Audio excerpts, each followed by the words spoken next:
ಸಾರಿ sir. Ravi, Kannada ಪಿಕ್ಚರಿಂದ sir. Sir, usually ಸಿನಿಮಾಗಳು release ಆದ ನಂತರ ಆ ಸಿನಿಮಾನ ನೋಡಿದಂಥ ಬಹಳಷ್ಟು ಫ್ಯಾನ್ಸ್ಗಳು ಹೇಳುವಂಥ ಮಾತು ಅಂದರೆ ಇತ್ತೀಚೆಗೆ ತುಂಬ ಆಗ್ತಿದೆ ಅದು. ಸಿನಿಮಾದ ಸ್ಕ್ರೀನ್ ಪ್ಲೇ ಸಖತ್ ಫಾಸ್ಟ್ ಇದೆ, ಸಖತ್ ಸ್ಲೋ ಇದೆ, ಇದು ಹೀಗೆ ಮಾಡಬೇಕಾಗಿತ್ತು, ಹಾಗೆ ಮಾಡಬೇಕಾಗಿತ್ತು. But when it comes to max, ನಾವು ಬಹಳಷ್ಟು ಥಿಯೇಟರ್ ವಿಸಿಟ್ ಕೊಟ್ಟಾಗ ಎಲ್ಲ ಆಡಿಯನ್ಸು ಸ್ಪೆಷಲಿ ಸ್ಕ್ರೀನ್ ಪ್ಲೇ ಬಗ್ಗೆ ಮಾತಾಡ್ತಾರೆ. ಅಂದರೆ ಒಂದು ಸೀನ್ ಮಿಸ್ ಆದರೆ, ಒಂದು ಶಾರ್ಟ್ ಮಿಸ್ ಆದರೆ ಸಿನಿಮಾ ಅರ್ಥ ಆಗಲ್ಲ. ಈ ಥರದ ಸ್ಕ್ರೀನ್ ಪ್ಲೇಗೂ ಸಹ ಆಡಿಯನ್ಸು ಕನೆಕ್ಟ್ ಆಗ್ತಾರೆ. ಅಂದರೆ ಈ ಆಡಿಯನ್ಸ್ ಮೈಂಡ್ಸೆಟ್ಟು ಯಾವ ಲೆವೆಲಲ್ಲಿ ಇಂಪ್ರೂವ್ಮೆಂಟ್ ಆಗಿದೆ, ಅಂದರೆ ಎಷ್ಟು ಕನೆಕ್ಟ್ ಆಗ್ತಾರೆ ಸಿನಿಮಾಗಳ ಜೊತೆ ಅಂತ. ಸರ್, ಇವಾಗ ಫಾರ್ ಎಕ್ಸಾಂಪಲ್ ಇವತ್ತಿನ ಟ್ರೆಂಡೇ ಸ್ಪೀಡು ಸರ್. ಅದಕ್ಕೆ ಇವತ್ತು ನಾವು ಹೋಮ್ ಡೆಲಿವರಿಯಲ್ಲಿದ್ದೀವಿ. Anything we want, we just order and it comes. Speed. ಇವಾಗ ಇಂಥ ಕತೆ ಅದಕ್ಕೆ ಸಪೋರ್ಟ್ ಮಾಡುತ್ತೆ. ಯಾಕಂದರೆ ಎಲ್ಲ ಸಿನಿಮಾನೂ ನಾವು ತುಂಬ ಸ್ಪೀಡಾಗಿ ಹೇಳೋಕ್ಕಾಗಲ್ಲ, ಕೆಲವುದಕ್ಕೆ ಅದೇ ಅದರ ಮೊಮೆಂಟಮ್ ಇರುತ್ತೆ.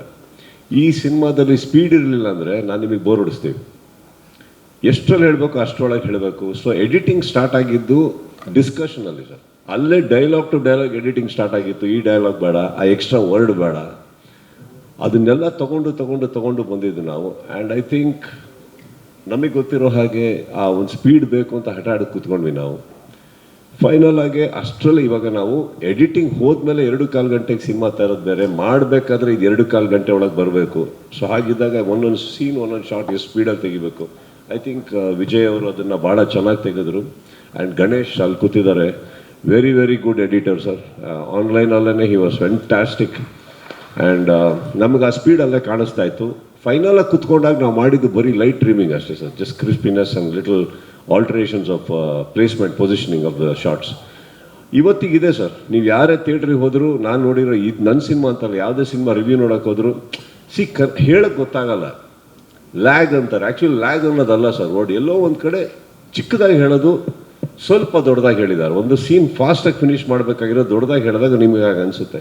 ಯಾರಾದರೂ ಒಬ್ರು ಮಾತಾಡ್ಬೇಕಾದ್ರೆ ಹೇಳಲ್ಲ, ಇಷ್ಟು ಚಿಕ್ಕ ಮ್ಯಾಟ್ರನ್ನ ಯಾಕೆ ಇವನು ಇಷ್ಟೊತ್ತು ಹೇಳ್ದ ಅಂದ್ಬಿಟ್ಟು ಅಂತ. ಸೊ ಇವತ್ತಿನ ಟ್ರೆಂಡ್ ಏನಂದರೆ ಸ್ಟ್ರೇಟ್ ವಿಷಯಕ್ಕೆ ಬನ್ನಿ. For example, highlight of Max. Max ಯಾರು ಸರ್ ಆ್ಯಕ್ಚುಲಿ? ಅವ್ರ ಬ್ಯಾಕ್ಗ್ರೌಂಡ್ ಏನು? ಯಾಕೆ ಅವ್ರಿಗೆ ಹೆದರ್ತಾರೆ? ಯಾಕೆ ಅವ್ರಿಗೆ ಎಲ್ಲರೂ ಮ್ಯಾಕ್ಸ್ ಅಂದ ತಕ್ಷಣ ಫೋನಲ್ಲಿ ಅಕ್ಕ ಮ್ಯಾಕ್ಸ್ ಅಂತ ಕೇಳಿಸೋ, ಮ್ಯಾಕ್ಸಾ ಇವನು ಯಾಕೆ ಇಲ್ಲಿಗೆ ಬಂದ? ಫ್ಲ್ಯಾಶ್ ಕಟ್ ಹೋಗಿಲ್ಲ ನಾವು. Because we didn't want to explain the obvious.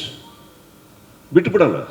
ಈಗ ಬೆಳದಿಂಗಳ ಬಾಲ್ಯನ ಸಿನಿಮಾ ಅಂತ ಬಂದಾಗ ನಿಮ್ಮ ಮನಸ್ಸಿಗೆ ಬಿಟ್ಬಿಟ್ರು ಅದು ಹೆಂಗೆ, ಅವ್ರ ಹುಡುಗಿ ಅನ್ನೋದು ಹೆಂಗಿರುತ್ತೆ ನೀವೇ ಥಿಂಕ್ ಮಾಡಿ ಅಂತ. ಹಾಗೆ ಅವ್ರ ಬ್ಯಾಕ್ಗ್ರೌಂಡ್ ನೀವು ಊಹೆ ಮಾಡಿ. ಇವಾಗ ಒಂದು ಲೈನ್ ಸಿನಿಮಾದ ಟೈಮ್ ಲೈನಲ್ಲಿ ಹೋಗ್ಬೇಕಾದ್ರೆ ಫ್ಲ್ಯಾಶ್ ಕಟ್ ಹೋಗೋದು ಬೇಡ, ಫ್ಲ್ಯಾಶ್ ಬ್ಯಾಕ್ ಹೋಗೋದು ಬೇಡ. ಹೀ ಈಸ್ ಅ ಡೇಂಜರಸ್ ಕಾಪ್, ಅಷ್ಟೇ, ಮುಗೀತಲ್ಲಿಗೆ, ಬಿಟ್ಬಿಡೋಣ. ಸೊ ದೀಸ್ ಆರ್ ದ, ಇದು ಭಾಳ ಟಫ್ ಡಿಸಿಷನ್ ಸರ್. ನೀವು ಕೇಳಿರೋ ಪ್ರಶ್ನೆಗೆ ಈ ಡಿಸಿಷನ್ ನಾವೆಲ್ಲ ಮಂಜು ಇವರು ನಾವೆಲ್ಲ ಕೂತ್ಕೊಬೇಕಾದ್ರೆ ಇದ್ರ ಬಗ್ಗೆ ಡಿಬೇಟ್ ನಡೀತಾ ಇತ್ತು. ಇಡಬೇಕಾ ಬೇಡವಾ, ಬೇಕಾ, ಒಂದೆರಡು ಶಾರ್ಟನ ಬೇಕಾ, ಯಾಕೆ ಅವನ್ನ ಹೆದರ್ತಾರೆ ಜನ? ಬೇಡ. ಫೈನಲ್ ಡಿಸಿಷನ್ ನಾವು ತೊಗೊಂಡಿದ್ದು ಬೇಡ sir. Will stick to the honesty of the film.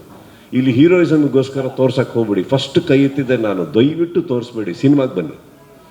ಆದರೂ ಫ್ಯಾನ್ಸಿಗೆ, ಸಿನಿಮಾ ನೋಡೋರಿಗೆ ಒಂದು ಅಡ್ರಿನಲೈನ್ ರಶ್ ಇಲ್ಲ ಅಂದರೆ ಆಗಲ್ಲ. ಸೊ ಏನು ಮಾಡಬೇಕು? ಕ್ಲೈಮ್ಯಾಕ್ಸಿಂದ ಸಿನಿಮಾ ಸ್ಟಾರ್ಟ್ ಮಾಡಿದ್ವಿ. That is a screenplay. ಅಲ್ಲಿಂದ ಸ್ಟಾರ್ಟ್ ಮಾಡಿಬಿಟ್ಟು ಒಂದು ಪಾಯಿಂಟಲ್ಲಿ ಇಂಟ್ರೊಡಕ್ಷನ್ ಕೊಟ್ಟು ನಿಲ್ಲಿಸ್ಬಿಟ್ಟು we went back. So that ನಿಮಗೆ ಮುಂದೆ ಏನಾಗುತ್ತೆ ಅನ್ನೋದು ಆಲೋಚನೆ ಕೂಡ ಇರಲಿ, ಒಂದು ಹಿಂಟ್ ಕೊಟ್ಟಂಗೆ ನಾವು, ಪ್ಲಸ್ ಒಂದು ಸ್ಟೋರಿ ಸ್ಟಾರ್ಟ್ ಮಾಡಿದ ಹಾಗೆ. ಅದಷ್ಟು ಸ್ಪೀಡಲ್ಲೇ ಹೇಳಬೇಕಲ್ಲ sir. So even a flashback, ಒಂದು ಫ್ಲ್ಯಾಶ್ ಕಟ್ ಕೂಡ ನಾವು ಕಟ್ ಮಾಡಿದ್ದೀವಿ ಅಂದರೆ just to be honest to the script and to maintain a speed.